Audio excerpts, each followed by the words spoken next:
Good morning, everybody. Good morning, good morning. Good morning. All right, you guys picked a great day to come to church. Great day to come to church. I am not speaking today. Woo!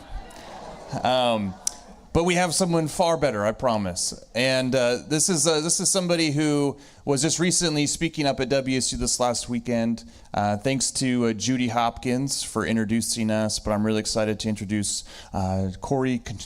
I'm going to mess it up. Ciocchetti. There it is. Corey Ciocchetti. I rehearsed it like 9 times and I still stumble on it. Corey Ciocchetti. Let me read you a little bit about who Corey is, who's going to be speaking with us today. Corey is first and foremost a follower of Jesus, who is serving as the Bill Daniels Professor of Business Ethics and Legal Studies at the University of Denver. Corey is one of the university's most popular and highest rated professors. He joined DU after graduating with a law degree from Duke University School of Law, a master's degree in religious studies, and 2 business degrees in finance and economics, summa cum laude, from the University of Denver. He also has a Master of Divinity from Denver Seminary, which is where my brother and my dad went. My dad's actually here today. Woohoo. Yeah. Mom's here too. Don't want to forget her. But as a professor and teacher, he has won multiple teaching and speaking awards, including the Outstanding Professor of the Year Award and the Joel Goldman Award for Most Respected Speaker on the CAMPUSPEAK roster. In 2023, he was named as one of the top 50 undergraduate business professors in the country. And he's with us today. So you guys welcome Dr. Corey Ciocchetti. Thank you. Okay, so where are all my people in the front row? This is my one good student. What I do in my class is I call on people in the back row, so get ready. And Judy, thank you for having me. Judy goes, okay, you're going to come to Pullman. You're working me hard. We got speeches Saturday, Sunday, Monday. It's good to be here. Any students, college students, raise your hand. Let me see. Okay, great. Let's pray, if you don't mind. Lord, thank you so much for this place and these people. It's just so cool to see people worshiping you all across the world today. Big towns, small towns. Come into our hearts, speak your words through me. Bless the students who are here. I know they're in a hard place, and just keep their faith strong. And everyone in this room, keep their faith strong in anxious and hard times. In your name we pray, amen. I'm just going to tell you a few stories. And through my stories, I want you to think about your life, what makes you up as a person, how your faith plays into it. I have only a few slides, so I'm going to refer back to them as we go through this. So I was the first person in my family to go to college. Any other first-gen type of students here? So your parents can't give you a lot of advice, right? It was just my mom. My dad wasn't around, and I got my acceptance letter to college. I got into one school, and thank God for that school. I don't know where I would have been without it. So I was really excited, and I showed this letter to my mom, and I said, Mom, read this. I got into college. And she reads through the letter. And you know, they're real fancy, like, you're awesome, thanks for coming. And she goes, Corey, I can't believe you got into college at all. So my mom said to me, and I said, well, that's not very nice. And she goes, go down there and don't screw it up. You're our only hope for the family. And I said, I have a little sister. Like, why are you being so mean to me? But who in this room is the oldest? Raise your hand if you're the oldest. So who cares about your little sister? Like, if you're the oldest, it's on you. So I have 2 daughters, and my oldest daughter's named Sophie, and that's the one that we dropped because they're slippery. We learned how to change diapers with Sophie. You know, your first kid has it harder because you don't know how to be a parent. Where's the youngest? Who's the youngest? You've had a charmed life. My youngest daughter has had it so much better because we're not idiots anymore, right? Anyway, so I go down to college. They put us in this room, and the whole first-year class is in this room, and the registrar comes walking in. That's the person who tells you whether or not you can graduate. And he has a huge stack of papers in his hand, and everyone gets a piece of paper, and he goes, you can't leave this room until you pick a major and figure out what you want to do with the rest of your life. 3 weeks into college, right? And I'm sitting there like, I have no idea, man. I'm just happy to be here. Like, I'm happy that I woke up today, right? And so he goes, I walked up to him and I handed him back the paper. I said, I don't know. And he goes, well, you have to put something. I don't care what you put. I said, what should I put? And he goes, just write down what you liked in high school. Okay, what did y'all like in high school enough to major in college? You know what I liked in high school? Basketball and girls. And so you search in vain on the list of majors for that. And so I said, okay, I'll just choose history. I like to read. I just need to get out of this room. I'm about to circle history.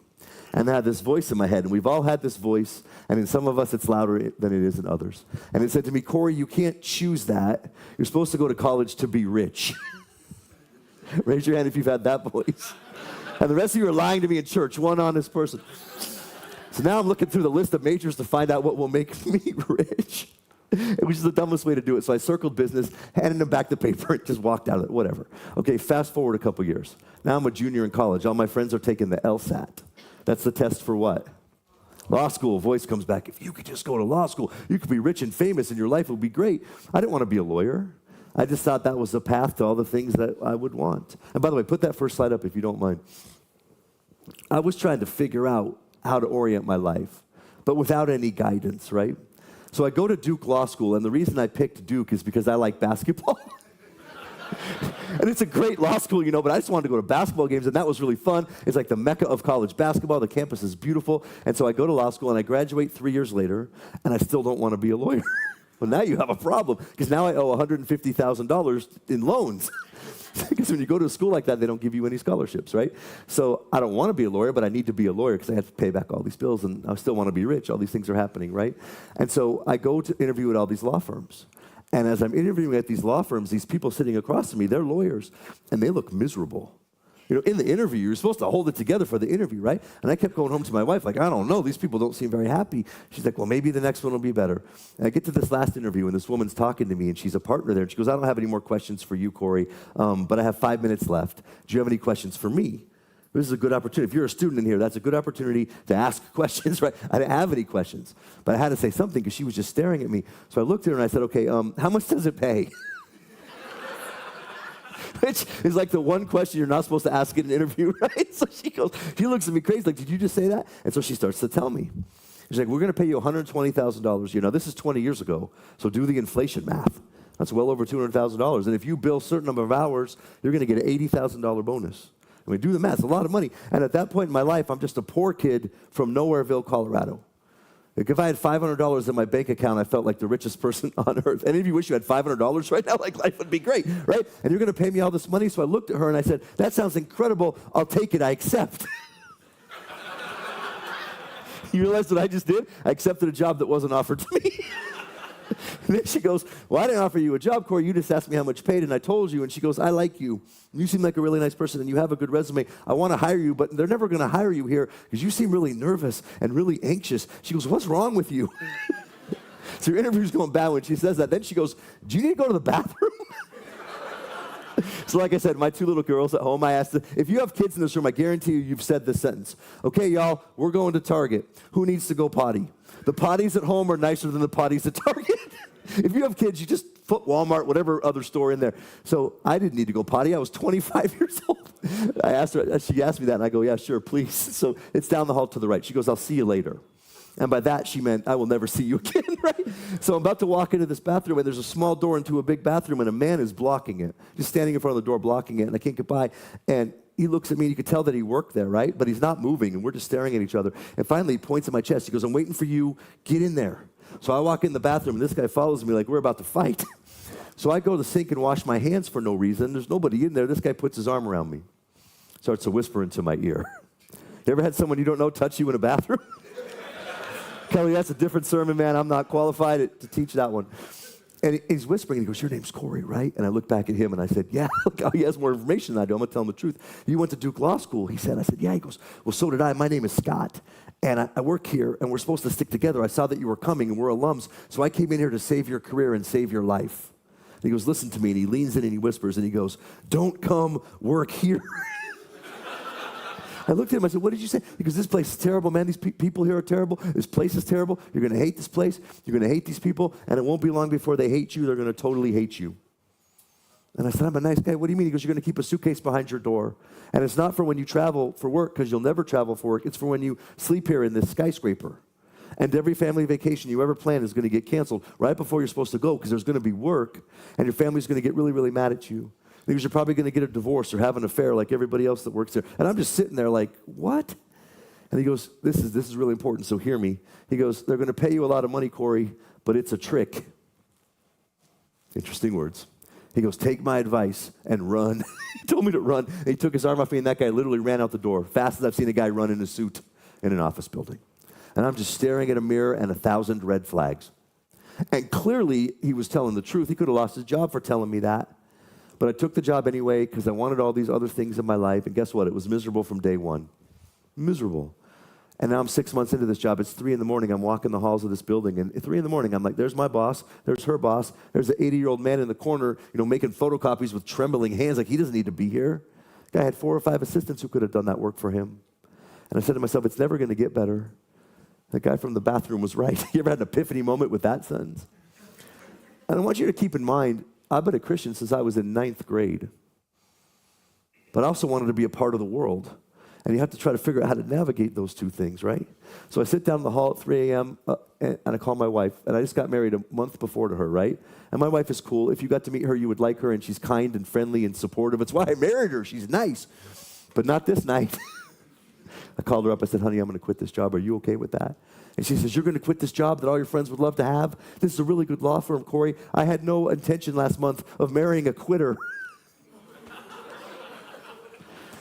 I was like, well, if I knew you were going to say that, I would have called my mom. But I had her on the phone, and she kept talking. She goes, you can't quit. What else do you know how to do? You don't have any other skills, remember? And I'm like, do you love me? You're being so mean to me. She goes, stick it out for 6 more months. Maybe it'll get better. But it was never going to get better, right? But I didn't know anything. I was young and naive, and I stayed for 6 more months, and I fulfilled my commitment to her, and I got to quit that day. You ever had a job where you don't even want to get out of your car in the parking lot? So I drive in, I go to my office, and I'm going to type my letter of resignation. And this was before the chat GPT days, right? I couldn't just enter that in the chat and print it for me. And, I was 25, and so when you're young, you quit a job, you just don't come back. Guess I'm not a lifeguard anymore. See you next summer. Maybe I won't. Who cares? Like, when you're younger, you don't write a letter. So I'd never done that before. So I typed up like a 3-page letter, not knowing how to do it, folded it up, put it in an envelope. I'm not going to mail it. I'm just walking it down the hall, right? And my hand is shaking. All right, idiot, like you're about to be poor again. Seriously, but that's how miserable it was. So I see the head partner. His name is Mark. He sees me, goes, hey. I go, hey. He goes, what's that in your hand there? I said, I'm going to quit this job, Mark. And here's why. I had a whole speech plan to what I was going to tell him. I didn't get to say another word. Guy jumps out of his chair, gets right in my face. He goes, shut up, Corey, you shut up. Nobody quits this law firm. Nobody ever leaves. Give me that.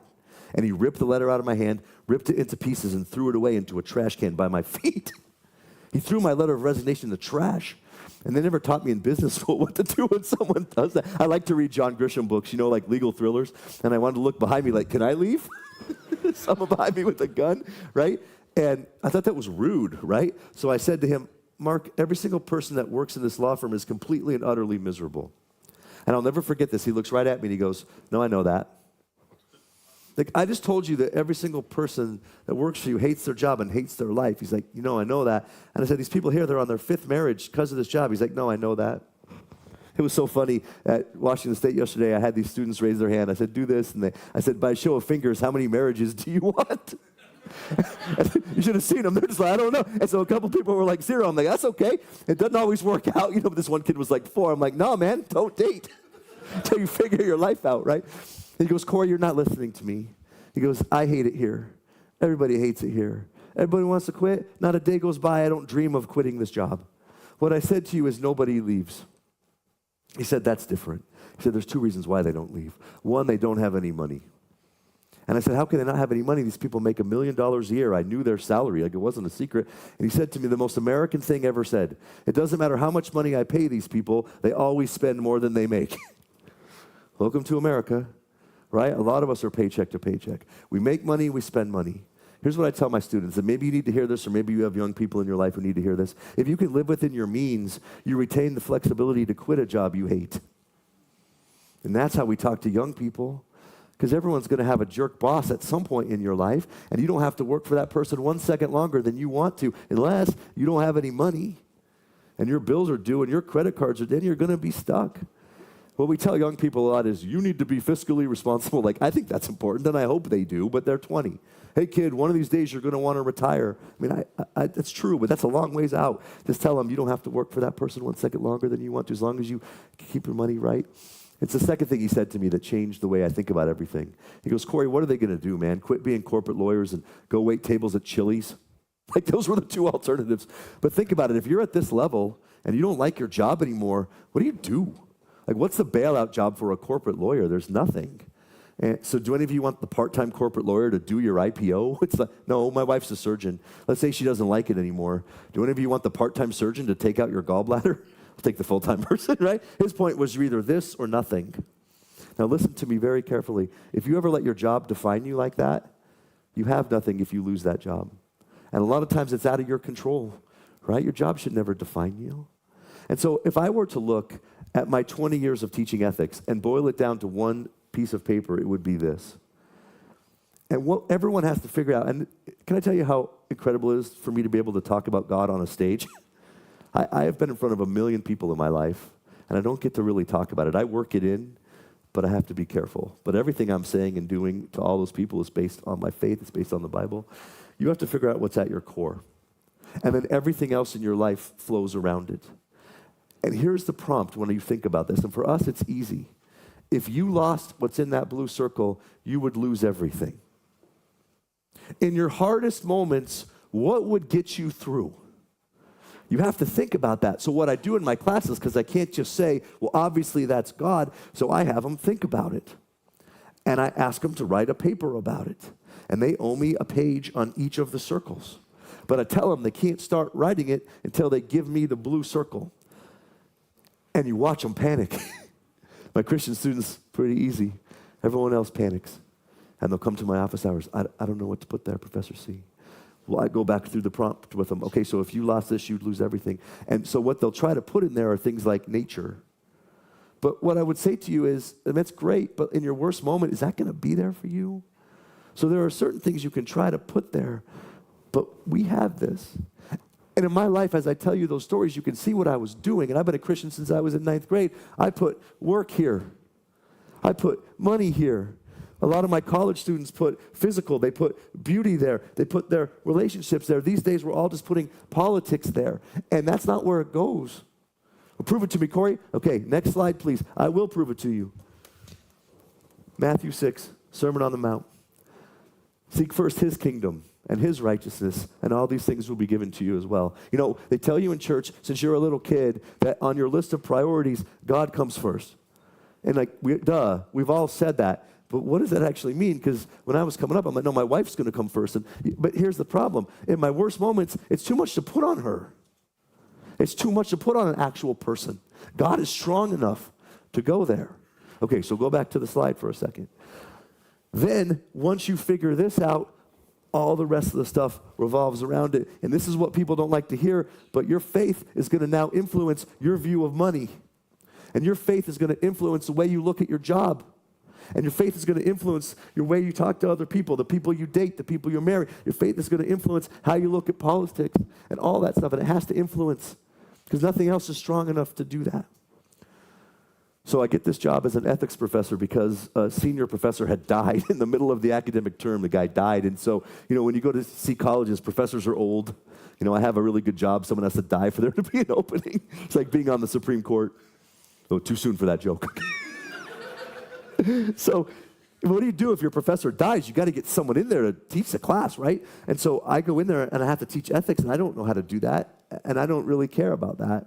So I go listen to this speaker, and I'm telling you, all the philosophers that Kelly talks about or that you read about, you know, it's amazing how incredibly intelligent God is and just places kernels of truth all throughout philosophy, all throughout history, and so you'll see this as I talk to you. So I go listen to the speaker. His name is John Bogle, and I don't know whether he was a Christian or not, but he founded Vanguard Mutual Funds. He was a billionaire, interesting guy, so I came to listen to him for that reason.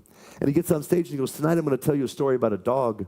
The most famous racing greyhound of all time has won tens of millions of dollars for his owner. And the night before the biggest race of this dog's life, they're on the patio talking, the owner and the dog, and she looks at the dog and goes, hey, the race is tomorrow. We're going to win. Are you ready?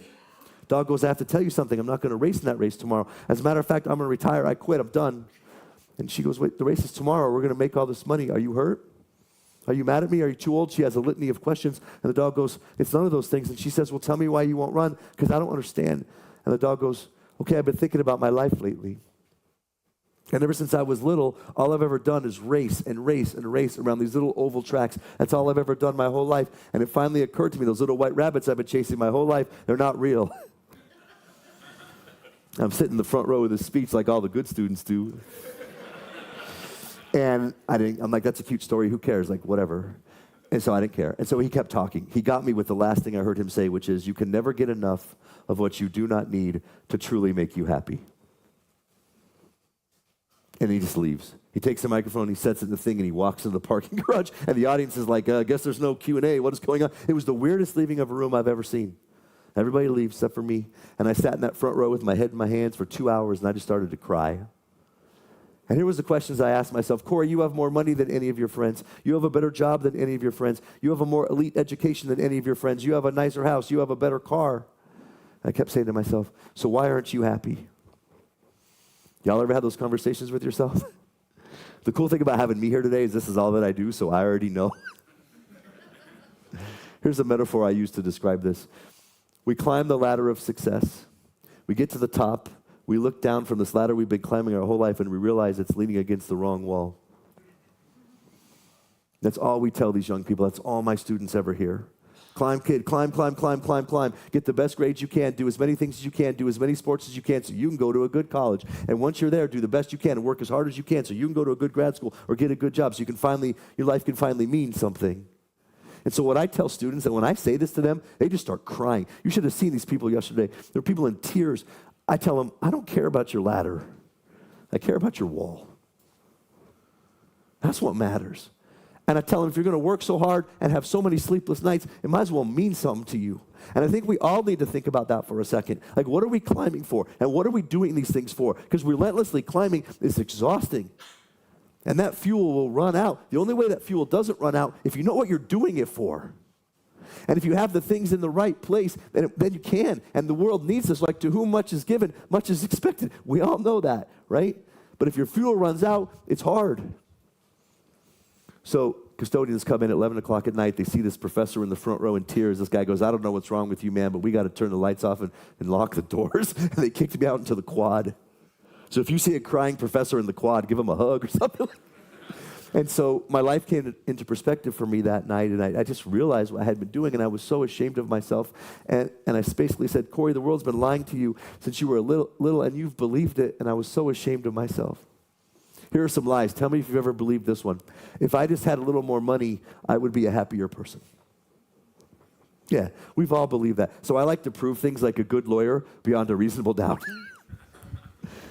I know a lot of really rich people who aren't all that happy. Do you? And my richest friends are not my happiest friends. Is that your plan? Like, if I just had some more money, my life would be better?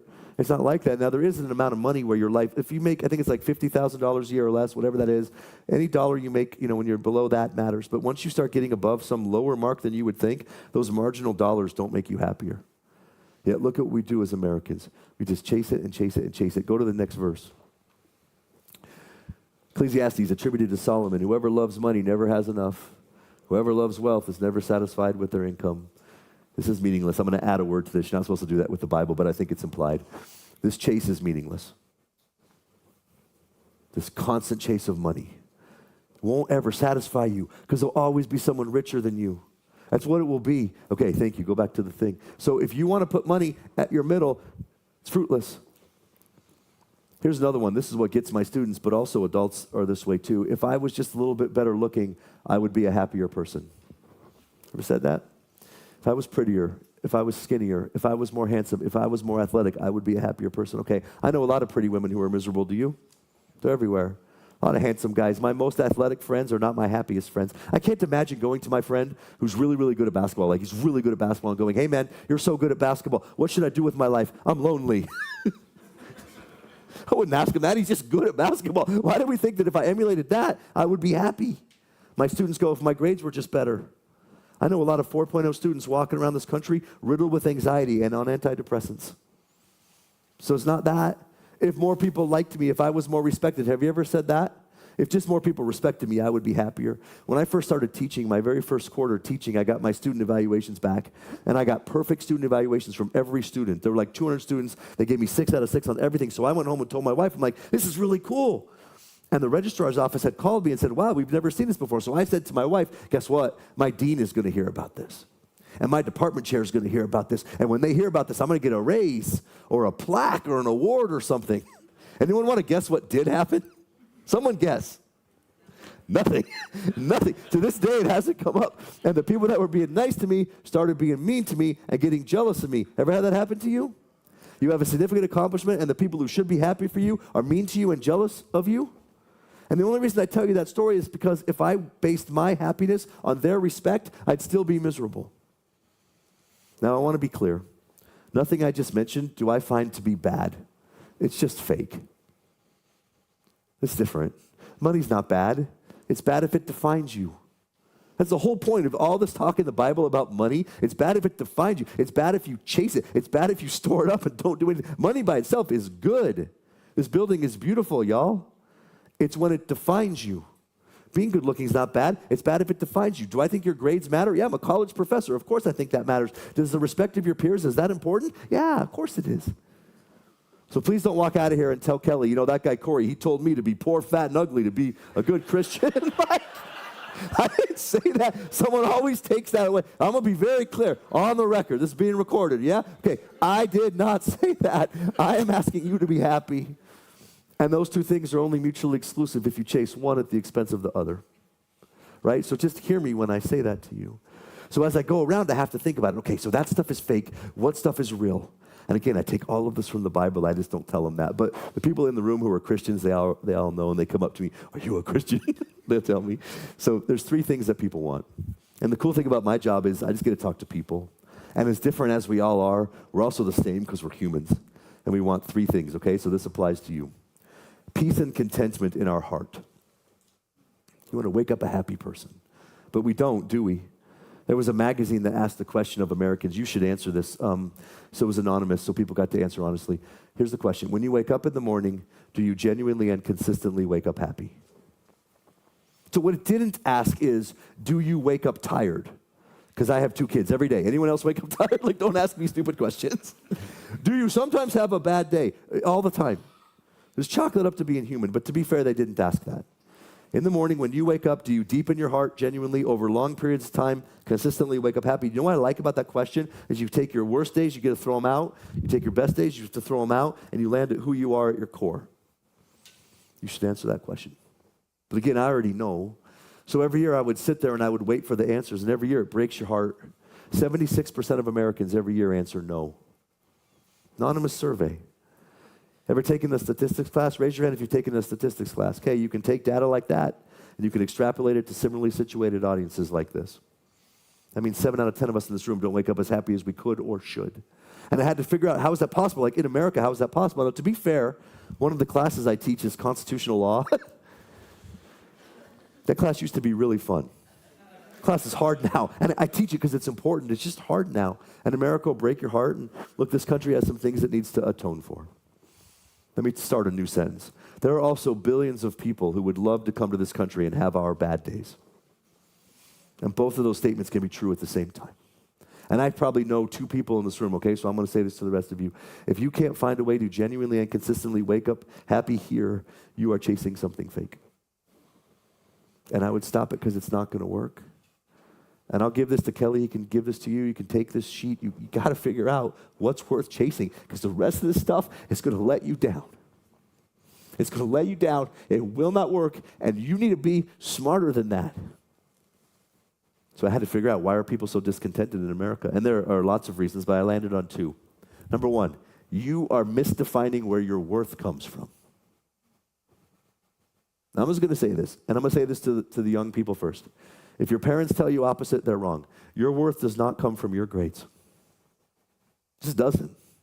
Your worth doesn't come from the job that you have, or the clothes that you wear, or the house that you live in, or it doesn't come from any of that. Your worth comes from the fact that you have dignity as a child of God. You have worth because you're alive. Does that make sense? Your worth comes from the way you treat other people, from the way you plug into this community. That other stuff matters, just not for that. And if you define your worth there, you're going to be miserable. Yeah, and you're going to be anxious, and you're going to be discontented. Put your worth in the right place, and your life will shift instantly. And if someone tells you that's wrong, I'll give you my email. Have them email me. Your worth comes from God made you, and you have dignity because you're alive. Read the book of Galatians, child of God. Read through it. The second reason is we're doing too many things. We're way too busy. Have you ever felt really, really busy in your life? So Socrates is a famous philosopher. I know Kelly likes to talk about philosophers, so here we go. Socrates wrote this: beware of the barrenness of an overly busy life. That is so good. Have you ever been really busy in your life and at the same time super lonely? You're like, why am I so lonely? I'm so busy. So then you go do more stuff. And by doing more stuff, the flywheel of your unhappiness just spins faster and faster. And if you know about flywheels, they don't just stop. You walk away, they keep going. So my advice to you is quit some stuff. Don't wear your busyness as a badge of honor, man. It's a badge of shame. Like, find a way to do a few things well. Really, really well with all of your heart.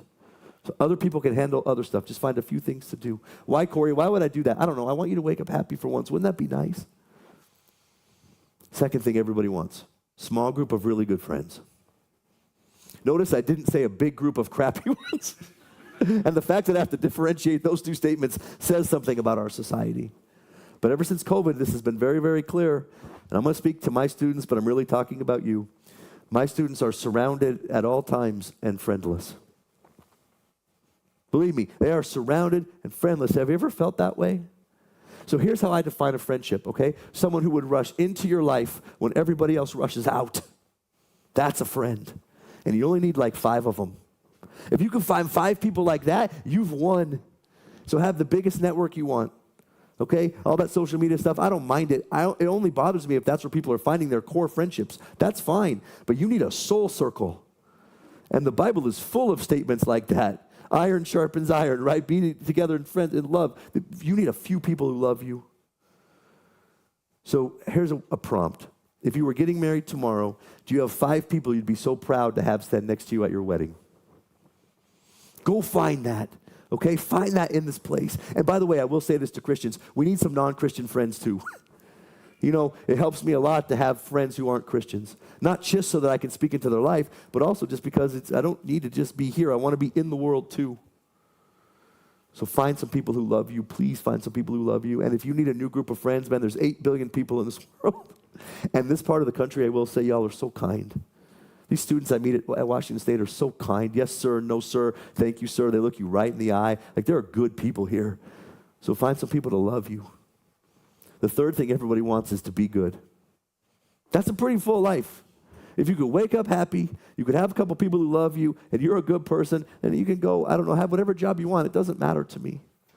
What do I mean by be good? Well, there's a lot of ways to think about it, and it's, again, like how God works through people. So Aristotle, another famous philosopher, basically wrote this: human beings have a purpose, and that purpose is to flourish. In the same way that a knife has a purpose. The purpose of a knife is to cut well. If your knife is dull, it's not fulfilling its purpose, right? The purpose of a human is to flourish. And here's what he wrote: and the only way a person will ever flourish is if that person is also good. He didn't write, you can flourish if you are A, rich, B, professionally successful, C, good. Just C. There's only one way to flourish. Wouldn't that be cool if you could flourish in your life? But you have to be good. And the Bible is full of that, right? Think about the fruits of the Spirit. Think about what that means. It's all just virtues. I'll prove it to you again like a good lawyer. Think about the person in your life right now who lies the most. Is that person flourishing? Liars are miserable. Why don't you think about the person in your life right now who cheats? Like on a relationship or at school or at work. Like, cheaters don't prosper. It says that in the fortune cookie. The bully from your school, if there's a bully at the high school, the bully's miserable. That's why they're a bully. You ever heard that statement? Hurt people hurt people? It's like Oprah channeling Aristotle channeling God. If you like to be happy, you need to be good. But what does that mean? Well, there's tons of examples. Love, joy, peace, patience, kindness, goodness, faithfulness, gentleness, self-control. Go through the Bible. Read the book of James. See, what the book of James says is wise people are good people. And good people are happy people. So think about that for a second. My daughters taught me everything I needed to know about this. You can read every philosophy book in the world, and yet your kids will teach you more. So my oldest daughter's name is Sophia, and both of my kids are gifts from God. I love my kids so much. But Sophia is just learning how to lie. She's 11. Anyone have an 11-year-old in their life? It's hilarious. So when an 11-year-old lies, her whole body just wiggles. And I know what's happening because her head says, Sophie, lie, and her heart says, Sophie, don't, and she can't reconcile those two emotions, so she just wiggles obvious. So I look at her every time, I'm like, honey, you're lying to me, right? And she just goes, yeah. It tells me, you're supposed to keep lying, right? She doesn't know that because she's 11. If I had Sophie's conscience, my life would be so easy. Like, I don't want her brain, and I don't want her emotions. I live with 3 women at my house, emotional place. But I want Sophie's conscience. Hey, Corey, should you lie? Who would do that? Should you step on people's heads to get to the top? I could just see her saying, who would do that, Daddy? Why would you do that? Should I make an exception for myself that I'm not willing to grant to others? If I'm honest with you, I'm a no better person than any of you in this room. I promise you I'm not, probably worse. Like, at my core, I'm arrogant and selfish and mean. I've become a better person because of my middle circle, because of the husband I want to be, and because of my daughter's faces. Each one of you has to have someone in your life like that or something like that. So it's audience participation time. Close your eyes. Who is that for you? Seriously, who serves in that role for you? Like, who in your life is that kind of person? I'm going to be good because of them. And if you don't have that, then you have God. Okay, you have to have something. Otherwise, we live in a transactional world, and it's really easy to follow the sheep off the cliff, isn't it? You'll follow the sheep right off the cliff. You have to have something. Here's the only definition of the word integrity you'll ever need. You're the same on the inside as the out. That's all that it means. If a structure has integrity, it looks strong, it is strong. If a person has integrity, they look honest, and they are honest. They look kind, and they are kind. But if you look kind and you aren't kind, then you're out of integrity, and you're going to be a mess. And yeah, you'll never wake up happy then. I'm going to say 2 more things and be done. I get interviewed on a lot of podcasts, because Kelly told me they got to let the kids out of the kids ministry, so 2 things. They'll say, hey, we're going to pitch 10 seconds of a podcast. Corey, what's the most important thing you could say in 10 seconds? If you need to write this down, please write this down. Promise me you will never put your job ahead of your family. Don't do that.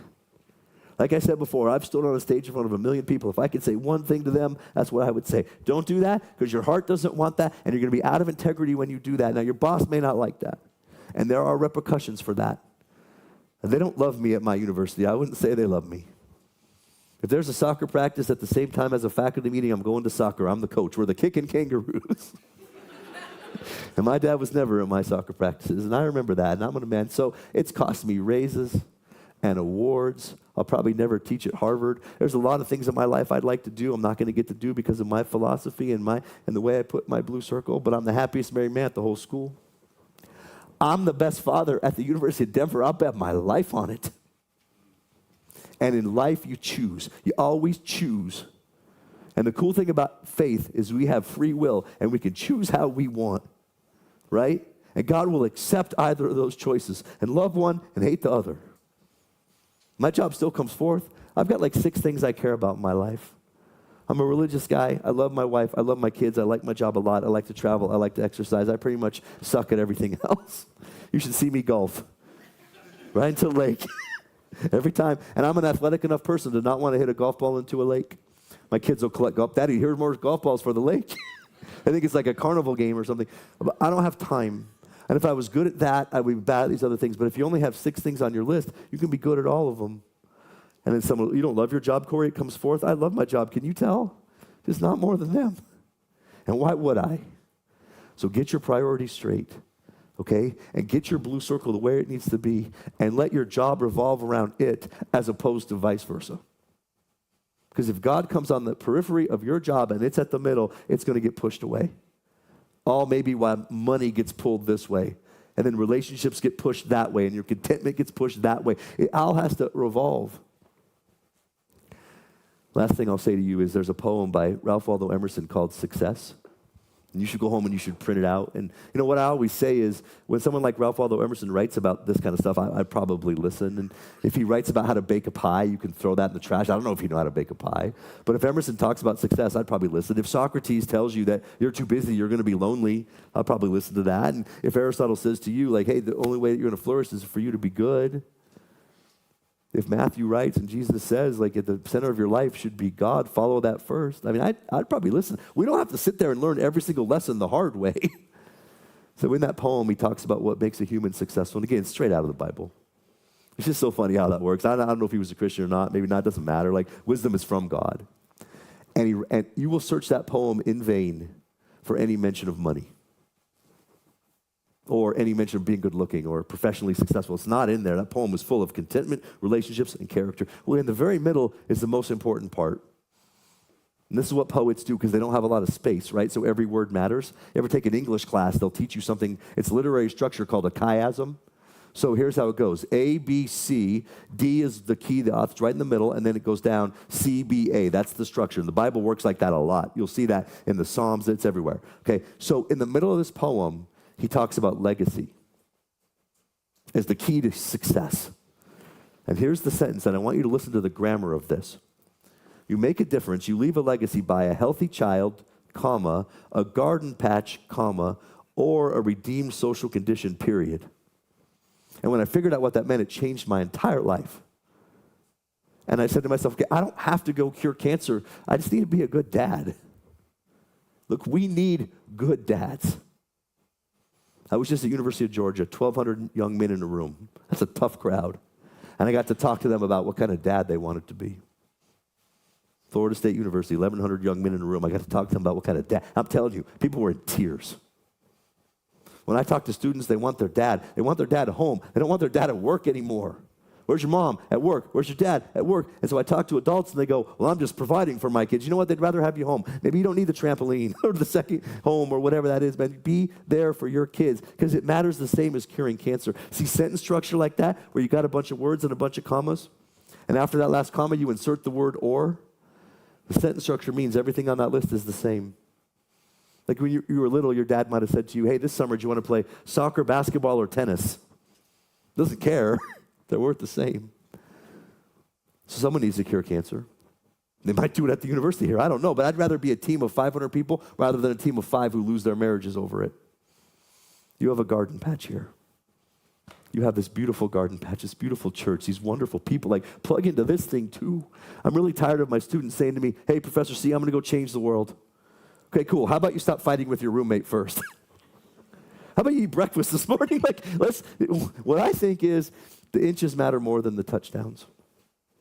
When I think of my legacy, it usually isn't what's going to be written on my tombstone. I guess that's important, but I look at my legacy and I go, if I were to look back at my life a year from now, did that year mean anything?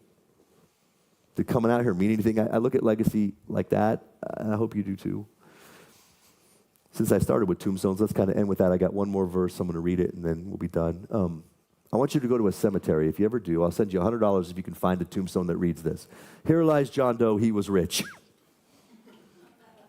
Find that. Here lies Jane Doe, she was really pretty. And then it would have to write, back in her 20s, you should see her now. She's ugly, dead. You know what it says on people's tombstones? Here lies John Doe, loving father. Here lies Jane Doe, loving spouse. Here lies John Doe, beloved member of a community. And if it's going to say that on your tombstone when you die, shouldn't it matter more to you now? So what I didn't do is I didn't read you all of Matthew 6. And I'm not going to read the whole thing, but I'm just going to start at verse 23. So just close your eyes and listen to this. This is the Sermon on the Mount. Therefore I tell you, do not worry about your life, what you will eat or drink, or about your body, what you will wear. Is not life more than food, and the body more than clothes? Look at the birds of the air. They do not sow or reap or store away in barns, and yet your heavenly Father feeds them. Are you not much more valuable than they? Can any one of you, by worrying, add a single hour to your life? And why do you worry about clothes? See how the flowers of the field grow? They do not labor or spin, yet I tell you that not even Solomon in all his splendor was dressed like one of these. If that is how God clothes the grass of the field, which is here today and tomorrow is thrown into the fire, will he not much more clothe you, you of little faith? So do not worry, saying, what shall we eat, or what shall we drink, or what shall we wear? And here's the verses we talked about earlier. For the pagans run after all these things, and your heavenly Father knows that you need them. But seek first his kingdom and his righteousness, and all these things will be given to you as well. Don't worry about tomorrow, for tomorrow will worry about itself. Each day has enough trouble on its own. Seek first his kingdom and his righteousness, and all of these other things will be given to you. But God's not a vending machine where you just ask for it and he sets it in front of you.